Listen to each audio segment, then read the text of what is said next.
What's going on, guys? Darrell here with Fantasy Football Advice, coming at you with another fantasy football video. Today, we got a good one for you guys. You read the title, you saw the thumbnail. We're going over the must-own running backs, the August edition. For those of you that have followed our channel for a while, these names are not going to be new players, but we wanted to spice things up and keep it interesting. For those of you who have followed us throughout this entire offseason, by including even more players, I would consider them more honorable mentions. But overall, we're going to be discussing 7 running backs, all of which being drafted within the top 30. So there's absolutely no reason that if you're targeting one of these 7 running backs that you can't leave without at least one of them in every draft. Before we do though, I just want to take a moment to thank all of you guys for watching, viewing, and subscribing. Our channel has grown immensely throughout this offseason. We have you to thank for it, so we appreciate each one of you guys viewing our video. If you do enjoy though, hit that like button. We're still trying to reach 100k subscribers by the start of the NFL season. That's obviously right around the corner, but we're confident we can hit that with all of the support you guys have shown recently. Also, a huge shout out to those of you who have purchased our draft package and have recently joined our private Discord community. Things are really popping over there, and you can definitely sense the buzz of the season about to start, so it's really exciting. If you guys want to join in on that, or you're interested in signing up for our draft package for all of the numerous other perks, like our tier-based rankings, risk ratings, player projections, video player breakdowns on the top 150 players, all of our top players to avoid, sleepers, targets, busts, and more. If that interests you, you can access that at our website. That's thefantasyfootballadvice.com. Link for that, as always, in the description box below. With that being said though, it's time to hop over to our stat of the day. And yesterday's stat of the day was who is the oldest quarterback to have 35 points in a single week last season. The correct answer was actually Tom Brady. Congratulations to Eric Lipscar, the first to get this right on YouTube. And as for Twitter, at NateTrotter4, congratulations to both of you, but especially Nate Trotter, who now has his 9th correct question right on Twitter. One more correct answer from you, and you will secure your spot into the Hall of Fame, which is a one-way ticket into our upcoming subscriber league. So big shout out to you, Nate Trotter. You've all but locked that up. But as for today's stat of the day, through 8 weeks last season, there was one running back to have more than double the receiving yards of the next closest running back through 8 weeks. Which running back was that? Once again, that's which running back through the first 8 weeks of the season had more than double the receiving yards of the next closest running back. Leave your answer in the comment section down below. We'll be happy to let you know who wins in tomorrow's video. Alright guys, without further ado, it's time to get right into the video, and this one's going to be a little bit different because, like I had mentioned, we have our must-own running backs for the upcoming 2021 season, but I also wanted to throw in an additional few running backs just for other targets for you guys to keep an eye out in your draft, and also to spice things up for some viewers who are already well aware that we absolutely adore these running backs on this list, many of which, and especially the final 4, we've been hammering into your heads week over week that we absolutely love these players. We draft them in our mocks almost every time. Whenever we're talking value, whenever we're talking safety or upside, these running backs are also coming up, so they're common names. So like I said, we are also throwing in the 3 honorable mentions, which I will begin with, and this is going to be in order of ADP, so earliest ADP to latest ADP for these first 3. And the first honorable mention we have in the must-own running back video today is going to be Austin Ekeler of the LA Chargers. Looking for running backs to target in the early rounds for 2021, you always want to value safety. Austin Ekeler is the epitome of a safe running back, whether you're talking week over week consistency, season-long safety, depth chart concerns, many of the common risks that are associated with other running backs in this range. Austin Ekeler simply just doesn't have those risk factors. With that being said though, he's also not a running back that we're completely pitting on the side of safety. Typically when you're looking for players to target, their overall value in ADP is largely based off of the amount of risk or safety associated with the pick and the potential upside as well. Usually if a player is safe, that is at the expense of upside, because if a player is viewed as safe but also has an easy time to hit a top 5 ceiling, and that type of player would ultimately be an early first round pick. So although we're talking about Austin Ekeler as a very safe player, uniquely enough, it's not at the expense of his upside, and I don't think his ADP completely factors that in. If I'm looking for a running back that's being drafted on the outside edge of those elite options, those top 4 or 5 guys that are a lock to go off in those first few picks, if I'm looking for a running back that can potentially compete and enter or crack into that elite tier, Austin Ekeler is the type of running back to have the tools, the skill set, and the offense to do so. We've had 2 sample sizes of Austin Ekeler leading this LA Chargers backfield. There was the first few weeks of the season in 2019 where there was no Melvin Gordon to start the year. Then we had 10 games in the 2020 season. Austin Ekeler, of course, was injured for 6 of those games, so we do have to take that into consideration. In total, we have a 14-game 4-game sample to go off of. Starting with his most recent sample, his 10-game sample last season, we saw Austin Ekeler perform very well, very consistently. He finished as the RB9 in fantasy points per game, so definitely producing as an RB1, and with his work being mostly in the receiving game, the way that he got his fantasy production and scored the points for your team, it was consistent week over week, so he really didn't bust. He didn't have those low weeks that really hurt your team. He was never going to be the reason your team lost. He scored double-digit fantasy points in all healthy games but one. The only one that he didn't was 9.7 fantasy points, so take that for what it is. And if we're talking upside, he did have a game where he posted over 30 fantasy points, 2 other games where he scored over 20, and this was on a season where through 10 games he only scored a total of 3 touchdowns, so the only thing holding him back from being an elite fantasy option at the running back position was definitely the lack of touchdowns. That's why I think it's important to bring up his season before that in 2019, where we saw him starting without Melvin Gordon in this offense, and in that 4-game sample he was receiving a very similar type of volume he was receiving in the 2020 season, so the same type of involvement. The only real difference was his usage in the red zone. Austin Ekeler, a player who scored 3 touchdowns across 10 games last year, was a player who just a season before that scored 6 touchdowns in a mere 4 games. Through that sample, he averaged nearly 27 fantasy points per game, definitely in that elite type territory, and that's the type of upside I think he could potentially bring to the table this season on an offense that's ascending with Justin Herbert leading the way, an offense that now lost out on Hunter Henry that's going to be looking for another weapon to use in the red zone, and with Austin Ekeler's already proven ability in that area of the field, it wouldn't surprise me whatsoever to see him start to get an increase in production in that area. Overall, I think that makes him a great pick where he's going in drafts. If you want him though, he still does have a quite high ADP, the highest ADP out of all players in this video, including our must-own players. Moving into our second honorable mention though, we have Darrell Henderson of the LA Rams. Those of you that have followed us throughout this offseason know that we absolutely adore the LA Rams offense and the type of upside that it brings to the table for this season, so we're trying to get in as many pieces of this Rams offense as we possibly can. That means wide receivers, tight ends, the quarterback, and especially the running back position. And earlier on in this offseason, it was looking like Cam Akers was the clear guy. Unfortunately for him, an injury and Achilles tear is going to hold him out for this entire season, but his loss is going to be the gain for the running back that was slated to be behind him, Darrell Henderson. When the news first broke that Cam Akers was going to be down for this season, our initial concerns with Darrell Henderson were that they were going to bring in another running back to potentially split carries, make this more of a committee. One thing that we knew with Cam Akers was that he was going to be the clear lead back, securing the majority of that early down work, that valuable goal line work, and still having some receiving work along with it. That type of role in an offense that has the upside of the LA Rams was going to be extremely valuable. Darrell Henderson being a more undersized scat back type of player, a change of pace player, somebody that we couldn't say with confidence or certainty that he has the right build or skill set to be the lead back in this offense. The result of that though was a bit of apprehension in moving him up the rankings as the clear lead back, but at this point in the offseason and all reports out of training camp, it all is positive about Darrell Henderson, claiming that he is clearly the guy. There's a sizable gap between him and any other running back on the depth chart, and those are the types of updates that we're looking for and need out of training camp in order to have confidence in making him a target for the upcoming season. Now that we have that information at our disposal though, we can make the correct decision and say that Darrell Henderson is a good value and a good player to target where he's going in drafts. Currently, he's coming off the board as the RB19. He's been especially one of my favorite targets in best ball drafts, underdog drafts. A similar thing can be said about all of the players in this video. I think they're all great best ball picks as well, but I definitely think especially Darrell Henderson, where he sometimes falls in drafts. When it comes to underdog picks, I think he is a slam dunk. And if you guys have been interested in dabbling into best ball, Underdog's the platform to do it. Sign up, use our promo code FFA. When you make your first deposit of $10 or more, you'll get a credit for $25. That's a ton of free drafts. So if you're still looking for some offseason action, maybe you want to polish up your mock draft game, Underdog's definitely the platform to do it. But with that, let's move into the third and final honorable mention on this list.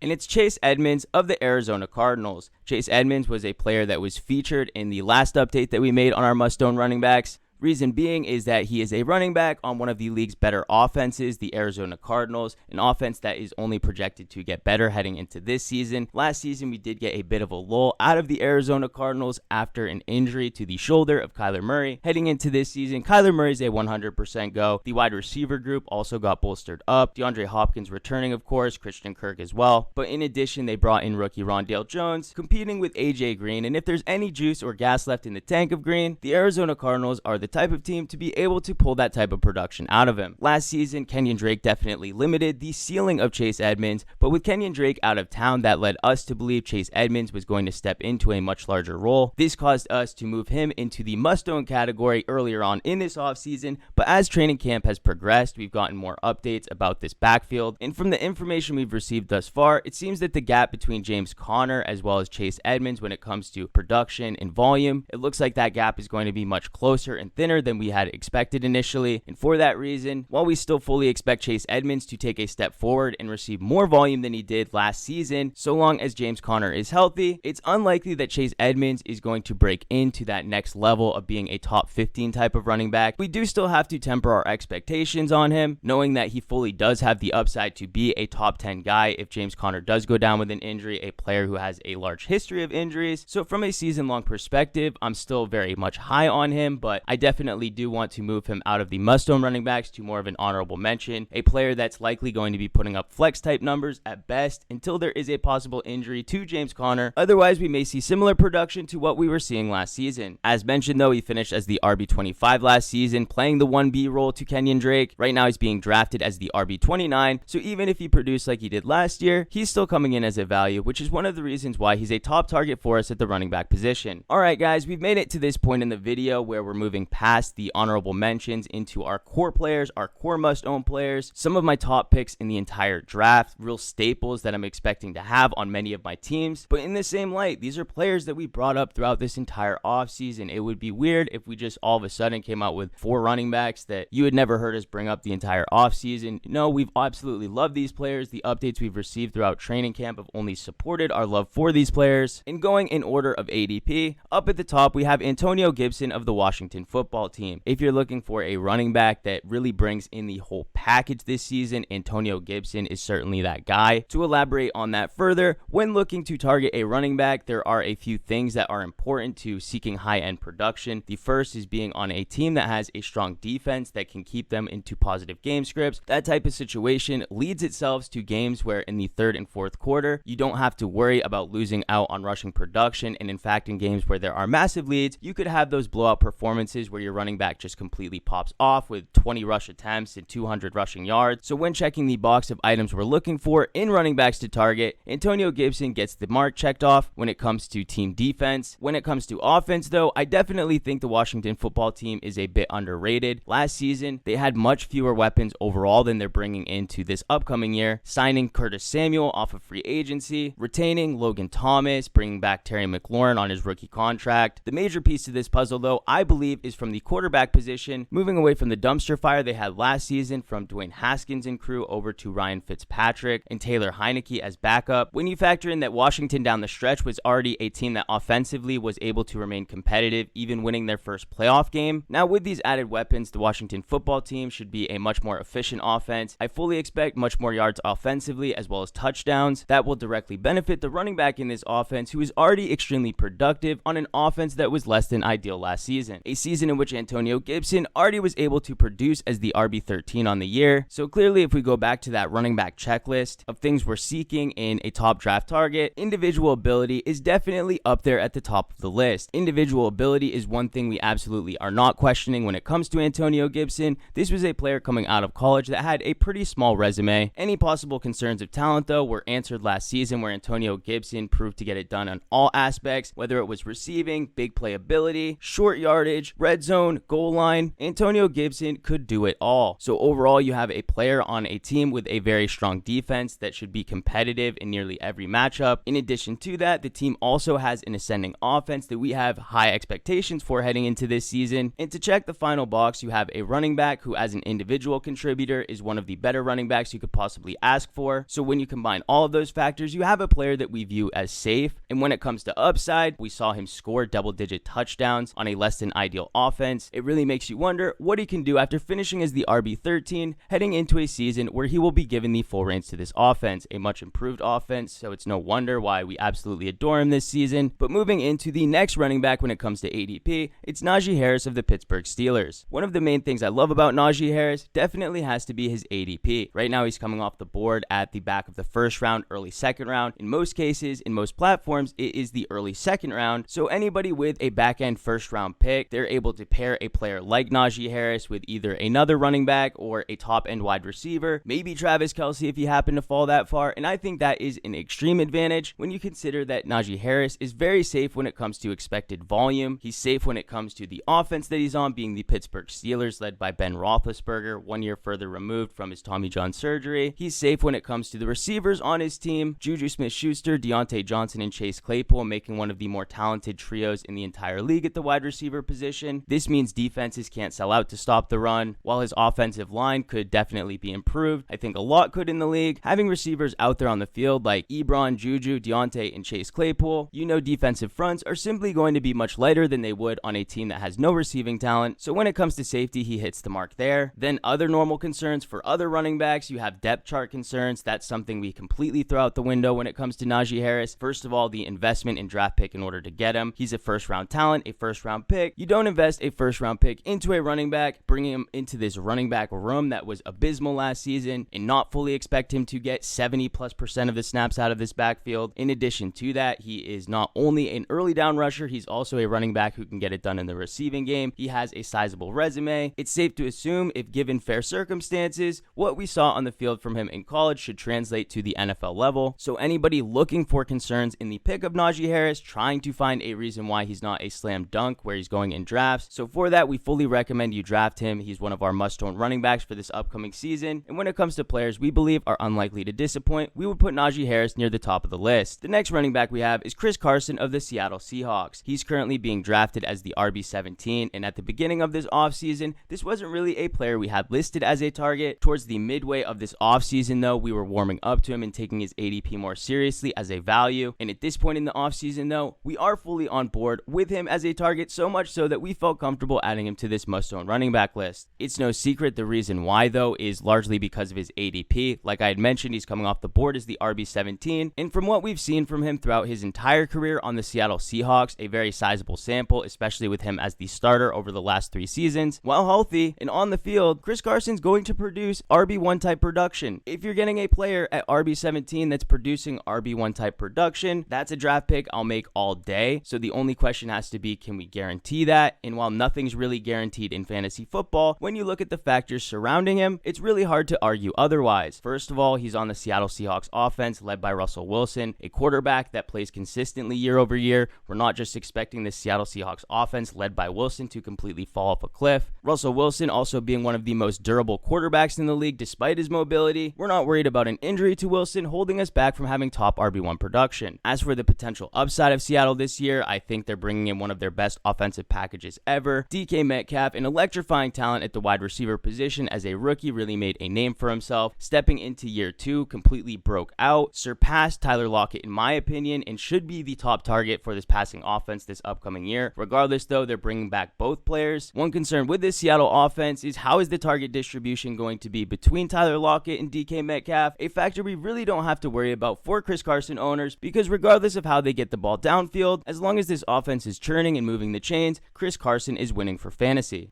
In addition to that, when looking for running backs to target, you always want to draft a player and a running back who's going to be involved in the receiving game. Chris Carson has a stranglehold as the workhorse in this system. He is a true 3-down workhorse. They don't take him off the field for receiving downs. We've seen his role in the receiving game expand over each of the past 3 seasons, from 2018 receiving 24 targets. The following season, 2019, through 15 games, he received 47 targets, and he followed that up with this most recent season, 2020, where he received 46 targets, one shy of his season in 2019 total. The major difference though is he did only appear in 12 games this past year, meaning when you compare his average in targets per game, it did increase from 2019 to 2020, going from just above 3 targets per game in 2019 to pushing 4 targets per game, coming in at 3.9. So Chris Carson, he certainly sounds like the whole package, especially when you factor in that he has absolutely no depth chart concerns. Yes, they have Rashad Penny on the roster, but he's never been healthy enough to scare us. Behind him, you have a slew of other players that really haven't made a name for themselves, Travis Homer, DJ Dallas. Obviously, you can see he comes in with no concerns when it comes to depth chart. The only actual concern we have with Chris Carson definitely comes down to injury. It comes down to health. We know Chris Carson runs with a pretty aggressive running style. We see him take massive hits, come off the field, come back on the field. Many hits that I believe would take other running backs out. Chris Carson just finds a way to get up and find his way back on the field. While it's clear that we'll catch up to him one day, I don't think we should necessarily hold it against him, the fact that he's tough and he takes big hits and gets back up and remains on the field, because Chris Carson, despite being a player that's looked at as an injury-prone player, over the past 3 seasons as starter, he's appeared in no fewer than 12 games, and in 2019 and 2018 appeared in 14 and 15 alike. So overall, playing in 29 of a possible 36 games, I don't think that's all that bad looking at his past 3 years. So I do believe he is unfairly recognized as an injury-prone player. He does play an injury-prone position, but I still don't think that's large enough reason to drop him so far down in the rankings that he falls to the RB17. And Chris Carson, with that ADP at that draft price, is going to be a must-own running back 10 out of 10 times. The final running back, you could consider saving the best for last, but like I mentioned, we're going in order of ADP. David Montgomery of the Chicago Bears. This was a player and a running back who last season was certainly a league winner for anybody who managed to make it to the playoffs and play David Montgomery in each of the playoff matchups. Even the final few weeks leading into the playoffs, David Montgomery was completely unstoppable. Starting in week 12 against Green Bay, he put up 25 fantasy points, followed that up in week 13 with 27, and in the first week of the fantasy playoffs, we're talking 24.5 to 29 in week 15, and to round out the season, 20 in week 16 and 28 in week 17. This was a running back who absolutely carried anyone in any team on his back through the second half of the season, more specifically from week 10 on. And while we can't say that's fully surprising, he did have a very promising schedule, and that was aligned with Tariq Cohen also going down with an injury, leading to this perfect storm of a running back in ideal matchups, positive game scripts against teams with weak defenses. And the end result was you took a running back who for the most part of the season was producing as a back-end top 24 option at the running back position, immediately to a running back who is top 3, finished the season as the RB4 in PPR leagues, and now heading into 2021 is still coming in at a massive value. Right now he can be drafted as the RB18. Last season we were big supporters of David Montgomery, where he was going in drafts because you were drafting a player at his floor. And what that means is if you draft a player at their floor, what you should expect from them in the worst case scenario, they're at least going to produce enough fantasy points to return the value at which you drafted them. So if you drafted a running back as the RB18 and you're considering that drafting them at their floor, that means in a worst case scenario, you're going to be expecting season-long production of the RB18. But drafting a player at their floor still does leave open the door for upside. There are certain factors that could go in that player's favor that take them from producing their floor level production to potentially far exceeding what you paid for them on draft day. David Montgomery coming in last season was being drafted at his floor outside the top 24 running backs, and although for most of the season David Montgomery did play at his floor like we had expected, some of those things that we thought could potentially go in his favor ended up going in his favor, and to his credit, David Montgomery made the most of his situation. Because of his production being so night and day and tied to other factors like Tariq Cohen's injury, it does lead a lot of people to drop him in the rankings, but all the way down to the RB18 definitely seems like a bit of an overreaction. While David Montgomery, we can't necessarily say he's being drafted at his floor, I would say that he's being drafted very close to his floor. I would find it hard to believe that David Montgomery, while healthy and being the lead back in this offense that's coming in yet again without Tariq Cohen, I'd find it hard to believe that David Montgomery would produce consistently outside the top 20 running backs. With that being said, while I don't think that David Montgomery is necessarily being drafted at his floor, the big difference between last season to this season, where he was being drafted about RB24, this season RB18, is that David Montgomery has already proved to us to have a top 5 running back upside. Very few running backs in the league can produce the types of games that David Montgomery produced back to back to back. So him even showing the ability to do that in a Chicago Bears offense that was definitely repeatable from what we saw last season while he was producing his best. And with that being taken into consideration, I don't think any of us could be all that surprised if David Montgomery right off the bat was producing RB1 type production. We've seen it out of him before. This offense is also likely going to improve as the season progresses, and especially if Justin Fields can become the starter. But under Andy Dalton, there still is some potential upside to be had, because even when compared to last season with the combination of Nick Foles and Mitchell Trubisky, I don't think you can consider this team much worse off offensively. With that being said though, that concludes our must-own running backs for this August update. Guys, good luck in your drafts. You're gonna crush it. If you want some extra help, or maybe you just want to make some new friends in the fantasy space, consider signing up for our draft package. That's in our website, thefantasyfootballadvice.com. Also, don't forget, if you want to do some mock drafts with some competitive people, people. Underdog Fantasy, get yourself a free $25. All you got to do is deposit $10 yourself. It's free money. But with that said, if you guys enjoyed, how about hitting that like button? If you're new to the channel, please hit that subscribe button. We thank you all for watching. We'll catch you on the next one.